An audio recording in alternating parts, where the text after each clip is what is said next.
কিছুদিন আগে এই রেসিপিটা আমি ফটো শেয়ার করেছিলাম আর বলেছিলাম কি এটা তোমাদেরকে বলতে, কিন্তু কেউ কিন্তু বলতে পারোনি। তাই আজকে রেসিপিটা নিয়ে আসলাম। তো দেখো এখানে হলো মিষ্টি আলুগুলো আমি সিদ্ধ করে নিয়েছি। এবারে সামান্য নুন আর চাউলের আটা দিয়ে ভালো করে এটাকে মেখে নেব ডলে ডলে। আর এটা কিন্তু দারুণ টেস্টিও হয়ে থাকে খেতে, তোমরাও কিন্তু অবশ্যই ট্রাই করে দেখতে পারো।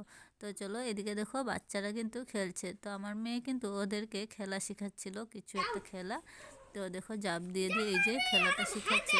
আর আমি ওদের খেলা একটু দেখে দাঁড়িয়ে তারপরে আবারও চলে গেছিলাম রান্নাঘরে।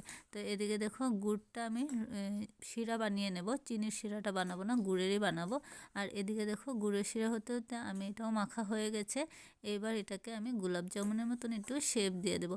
তোমরা যেমন চাও মনের ইচ্ছা সেমন করেই কিন্তু শেপ দিতে পারো। তো আমি এরকম একটু লম্বা লম্বা করে শেপ দিয়ে দিয়েছিলাম।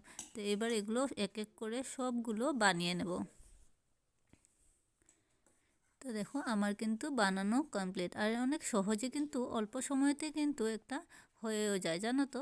তো দেখো এবার এদিকে বসিয়ে দিয়েছি গুড়টা, হতে থাক শিরাটা। আর এদিকে আমি এগুলো লাল লাল করে ভেজে নেব। লাল লাল করে ভাজলে কি হয়, ওই শিরাতে যখন দেবে তখন ভাঙবে না, না হলে কিন্তু ভেঙে যায়, জানো তো। তো আমার এদিকে শিরাটাও ভাজা কমপ্লিট হয়ে গেছে, আর এদিকে দেখো শিরাটাও হয়ে গেছে। তো আমি এবার এটাতে দুটো এলাচিও দিয়ে দিয়েছিলাম, যাতে স্মেলটা আরও সুন্দর ভালো আসে।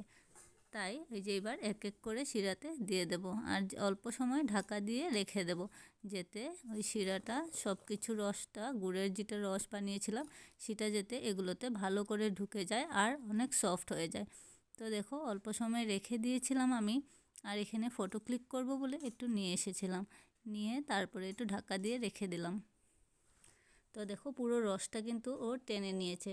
এইবার চলো একটা কেটে খেয়ে তারপরে আমি দেখব কেমন হয়েছে। দেখো অনেক কিন্তু সফট হয়েছে, দেখতেই হয়তো বুঝতে পারছো তোমরাও কিন্তু অবশ্যই এই রেসিপিটা ট্রাই করে দেখতে পারো। দারুণ হয়েছিল কিন্তু খেতে, না খেলে হয়তো বুঝতে পারবে না, আর যারা যারা খেয়েছো তারা তো অবশ্যই জানো। চলো আজকের জন্য টাটা, পরবর্তী আবার একটা ভিডিওতে দেখা হচ্ছে। Tata, bye bye.